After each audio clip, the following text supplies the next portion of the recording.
تصوف کی کتابوں میں بنی اسرائیل کے ایک بندے کا واقعہ لکھا ہوا ہے۔ ان کا کہنا ہے کہ یہ حدیث میں آتا ہے کہ موسیٰ علیہ السلام کا وقت تھا تو ایک قطبی تھا، کوئی قوم تھی، قبیلہ تھا۔ یہ جو فرعونیے تھے نا، یہ بڑے ظالم اور سفاک لوگ تھے۔ یہ سارا دن بزور بازو کوڑوں کے اس پہ لوگوں سے مشقت کرواتے، مزدوری کرواتے، مارتے پیٹتے، اور اس زمانے کے لوگوں کا سب سے بڑا خیال یہ ہوتا تھا کہ سانوں نہ پیٹ بھر کے روٹی لگ جائے۔ وہ عوض میں صرف کھانا دیتے تھے۔ انہوں نے ایک پیمانہ رکھا ہوا تھا کہ جس سے بندہ نہ جیے نہ مرے۔ ایسا نہیں تھا کہ پیٹ بھر کے کھا لیا، آج میں نعمان شاہ آندہ جی جڑی روٹی لب گئی ہے نا چھڈنی کوئی نہیں، ایسا نہیں تھا۔ ایسا وہ بس اتنا کھانا دیتے تھے کہ بندہ مرے نہ، کل کام کرن جوگا رہے۔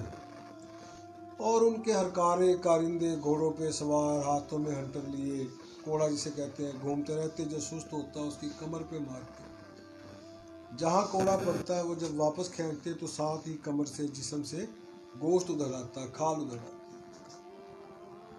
اللہ اکبر۔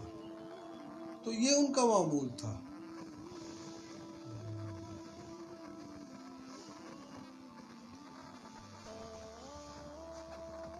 تو موسیٰ علیہ السلام نے اعلان نبوت فرمایا۔ وہ جاتے تھے، وہ ایک مزدور دوڑا آیا، کہنے لگا کہ موسیٰ کدھر جا رہے ہو؟ کہا کہ میں اپنے اللہ سے باتیں کرنے جا رہا ہوں۔ کہا کہ میرے اللہ سے پوچھنا کیا میرے نصیب میں روٹی نہیں ہے؟ میری تو سب سے بڑی خواہش یہ ہے کہ میں حضرت اسی جڑے سٹیٹس لاندے ہو نا، جنہیں لوگوں کو پیسے نہیں ہوندے، ویڑ کے کہندے نے یا اللہ یا سانوں بھی دے یا یہ کلو بھی کھو نہ لگایا کرے۔ حدیث میں آتا ہے کہ گھر کچھ ایسی چیز لاؤ نا تو اسے چھپا کے، تاکہ جو محروم ہے وہ شکوہ نہ پیدا کرے۔ اسی روز اسٹیٹس تریا ہوندا ہے لیگ پیساں دا، بریانیاں دا، جان دے مولانا بڑی معروف شخصیت ہے۔ حضرت پیدا دیوبند وچ ہوئے، بیاہ بھاگے چ کرایا، پھر انہوں بن شیطہ چ بھی رہے، مدرسے چ بھی رہے۔ یہ حمد و نعت کے بڑے سرکردہ سپرد ہے گزرنے والا، اور بڑے قدر عزیز شخصیت ہے۔ یہ شہر طالبہ شاہ صاحب بخاری جانتے ہیں کہ سکتے پر بھی بڑھ گئے تھے، میرے پتر میٹرو چلا دے تو سفر جاری ہوتی۔ آدھی پگڑی ان کے حصے میں آئی ہے، آدھی شاہ فیصل کی آئی ہے۔ تو یہ ایک ہی قبیلے کے لوگ ہیں۔ تو آج کل یہ کوئی جاب کرتے ہیں، ان کا وہ تقاضا ہے اس کا، برائی کے لیے جاتے ہیں مختلف شہروں میں کہ یہ اور کچھ لان نہ لان ہوتے نا، روٹی نہیں فوٹ بڑی لان کسی روٹی نہیں۔ حضرت ایسا ہوتا ہے نا، اسی مارے مسکین جڑے گھر منجتے نہیں ہلدے، ویخ ویخ کہنا یا اللہ ان بھی فوڈ پوائزن ہوئے گی۔ کیا بات کر رہا تھا؟ موسیٰ اپنے اللہ سے پوچھنا میرے نصیب میں روٹی نہیں ہے کہ میں پیٹ بھر کے کھا لوں۔ موسیٰ علیہ السلام گئے، جو ان کی ترتیب تھی، کوہ طور پہ رب تعالیٰ سے بات کی جو کرنی تھی، اور کہا کہ اللہ ہماری قوم کا ایک ایسا مزدور ہے، وہ یہ پوچھتا ہے۔ رب تعالیٰ نے فرمایا کہ موسیٰ اسے کہنا کہ تمہاری عمر زیادہ ہے اور تمہارے نصیب میں کھانا کم ہے، ہم اپنی حکمت سے تمہیں دے رہے ہیں۔ موسیٰ علیہ السلام تشریف لائے، اس نے دیکھا آ رہے ہیں، دوڑ کے گیا، موسیٰ اللہ کی آخیا۔ انہوں نے کہا کہ رب تعالیٰ نے یہ فرمایا، کہا کہ جب جاؤ تو مجھے ملتے جاؤ۔ موسیٰ علیہ السلام پھر تشریف لے جا رہے تھے تو وہ پھر آیا کہ موسیٰ ادھر ہی؟ کہ ہاں جی۔ کہا کہ اپنے اللہ سے کہنا میں کبھی زندگی میں نہیں کہوں گا کہ مجھے آپ کھانا دیں، میرے نصیب کا کھانا نہ مجھے ایک ہی دفعہ دیں بس۔ آپ اگر میرے اللہ ہے نا، آپ میرے خالق مالک وارث ہیں، مجھے پیدا کیا، آپ کے قبضے میں اگر رزق ہے تو میرے نصیب کا مجھے میں آپ ہمیں مڑ کے جو مرضی کروں، میں نہیں کہوں گا روٹی، یہ روٹی اتنی بڑی بات ہو۔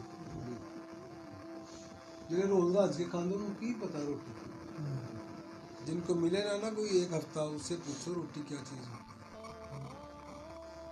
لو جی موسیٰ علیہ السلام تشریف لے گئے، رب تعالیٰ سے ہم کلام ہوئے تو کہا کہ اللہ جی وہ بندہ جو ہے نا اس نے یہ پیغام دیا ہے۔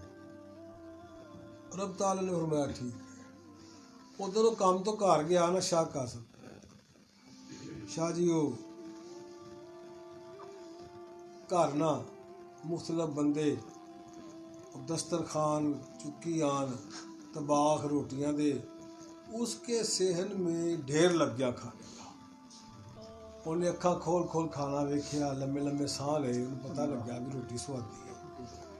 کھانے کی خوشبو سے بھی کھانے والے کو اندازہ ہو جاتا ہے رنگ ڈھنگ سے کہ کھانا کھانا والا نے ایک ادھی برکی لانی ہے، نہیں سمجھے؟ حضرت ہو جاتا ہے نا۔ ہاں تو وہ اس نے کہا یار یہ تو اتنا کھانا ہے میں کئی دن بھی کھاواں گا تو مکنا نہیں، تو مڑ کے بس جانا ہے تو یہ میرے کس کام دا۔ اس کے دل میں یہ خیال آیا، اسے یہ خیال آیا یہ کہنا، اس نے نہ باہر گیا گلی میں اپنی قوم کے سبھی لوگوں کو آواز دی، آؤ میرے گھر روٹی کھا لو، آؤ۔ روٹی تو کسی نے کھادی نہیں سی، بھرے ہو گئے سن نچ کے، یہ تو آپ ساڈا بھوکا بھرا یہ کتوں آ گیا ہے روٹی۔ انہوں نے کہا آؤ یہ روٹی کھا لو، آؤ۔ اس نے نہ اکٹھا کیا تو ساروں نے کھایا، سب نے خوب کھایا، وہاں ایک جشن ہو گیا۔ موسیٰ علیہ السلام ہجرت فرما کر کہیں چلے گئے، کوئی واقعہ ہوا، دوبارہ جب تشریف لائے تو دیکھا کہ میری آبادی میں نہ ایک جگہ بڑا رش ہے، لنگر ہی چل رہا ہے۔ وہ نیڑے ہوئے کہ اتنے تو فرونیاں دی حکومت سی، اتنے کون ساہوکار آ گئے۔ وہ بندہ دور سے دیکھا بھاگا ہوا آیا کہ او موسیٰ کتنے گیا سی، اے ویکھ تو تے کہندا سی تیرا رب کہندا ہے بھئی تیرے نصیب وچ روٹی نہیں ہے تے اکو واری تیرے نصیب دا تے اے ویکھ میں آپ بھی کھان لیا، روزانہ ہزاراں لوگ انہیں 100 دیگاں پکدیاں نے۔ موسیٰ علیہ السلام نے دیکھا سنا، خاموش ہوئے، کہا کہ میں اللہ سے بات کر کے بتاؤں گا، میں پوچھ کے دساں گا۔ موسیٰ علیہ السلام جب رب تعالیٰ سے بات ہوئی تو یہ بات بڑی اہم تھی۔ پوچھا اللہ جی وہ ایک بندہ وہ تو بڑے ہو گئے نے، آپ ہی بھی کھڑکائی جان رہے ہیں، لوگوں نے بھی انہیں 100 دیگاں پک دیاں۔ تو رب تعالیٰ نے جو بات فرمائی تھی، جو مشائخ بتاتے ہیں، وہ میرے اور آپ کے لیے بہت اہم ہے۔ یہ وہی بات ہے جو میں نے پہلے بتائی، فرشتہ کہتا ہے اللہ جس پہ جو بندہ مخلوق پہ ہاتھ کھولتا ہے آپ بھی اپنا ہاتھ اس پہ کھول دیں۔ اللہ فرماتے ہیں کہ موسیٰ وہ بندہ بڑا سیانہ ہے، اس نے نا میرے ساتھ تجارت کر لیا ہے۔ سبحان اللہ سبحان اللہ۔ میرا یہ قانون ہے، اصول ہے کہ میں ایک کے کم از کم 10 دیتا ہوں، میں روز انہوں دا نصیب دینا اور روز اگوں میری مخلوق نو ونڈ دیندا ہے۔ موسیٰ میں روز دئی جان ڈیا ہوں، ونڈی جان ڈیا، جدن انہیں ڈک لیا اودا بھی ڈکیا جانا ہے، وہ کھوائی جا رہا اودا ودی جا۔ سبحان اللہ سبحان اللہ۔ ایڈی